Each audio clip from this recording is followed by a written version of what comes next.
उत्तराखंड के मुख्यमंत्री पुष्कर सिंह धामी ने प्रदेश के वाहन स्वामियों को बड़ी राहत दी है। उन्होंने वाहन फिटनेस फीस में 1 साल तक कोई बढ़ोतरी न करने का फैसला लिया है। यह फैसला जनता के वित्तीय बोझ को कम करने और परिवहन क्षेत्र में स्थिरता बनाए रखने के उद्देश्य से लिया गया है। वहीं उत्तराखंड टैक्सी मैक्सी एसोसिएशन अध्यक्ष सुंदर सिंह पंवार ने इस फैसले का स्वागत करते हुए कहा कि सीएम के इस फैसले से प्रदेशवासियों को काफी राहत मिलेगी। मैं धन्यवाद करना चाहूँगा माननीय मुख्यमंत्री श्री पुष्कर सिंह धामी जी का कि आपने जो हमारे उत्तराखंड में जितने वाहन हैं 15 साल पुराने, उनकी जो सेंट्रल गवर्नमेंट ने अभी जो पॉलिसी नई लागू की है जिसमें 15 साल पुरानी गाड़ियों का फिटनेस फीस में वृद्धि की गई है, आपने इससे हम लोगों को छूट दी है। मैं आपका बहुत बहुत उत्तराखंड के पहाड़ी इलाकों में गुलदार का आतंक लगातार बढ़ रहा है। लोग डर के साये में जीने के लिए मजबूर हैं। खासतौर पर पौड़ी में गुलदार के हमले से अब तक कई लोगों की मौत हो चुकी है।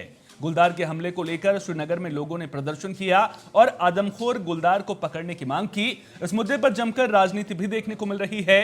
कांग्रेस ने वन विभाग के दफ्तर का घेराव किया। वहीं बीजेपी के विधायक विनोद चमोली ने बताया कि यह पहाड़ की त्रासदी है। जब से पलायन हुआ है तब से जंगलों के जानवर भी गांव तक आ गए हैं। उसके बाद से ही सब घटनाएं घट रही हैं। कि ये त्रासदी है, ये समस्या है। ऐसा नहीं कि ये कोई भाजपा सरकार भी हो रहा है। ये लगातार जब से पलायन हुआ है और गांवों तक जंगल पहुंच गए हैं, तब से जंगलों के जानवर भी गांवों तक आ गए हैं और उसके बाद ये सब घटनाएं घट रही हैं।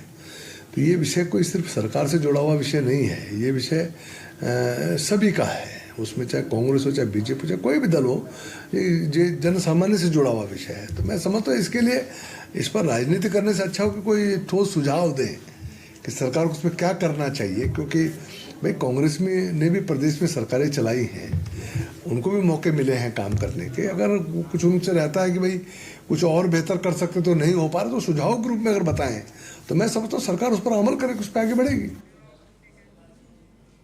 देहरादून में नर्सिंग सेवा संघ उत्तराखंड के संरक्षक विजय चौहान ने प्रेस कॉन्फ्रेंस की। उन्होंने कहा कि नर्सिंग अधिकारियों की भर्ती के 690 पदों का विज्ञापन उत्तराखंड चिकित्सा सेवा संघ आयोग की परीक्षा के माध्यम से निकल गया है, जिसे तुरंत वापस लिया जाए। नए पदों को स्वीकृत करवाकर नर्सिंग भर्ती में संशोधन करके कम से कम 1500 पदों की भर्ती जल्दी निकाली जाए। इसके अलावा उन्होंने मांग की है कि जो बेरोजगार नर्सिंग अधिकारी ओवर एज हो चुके हैं, उनके लिए भर्ती विज्ञापन में कम से कम 2 साल की आयु सीमा में छूट दी जाए।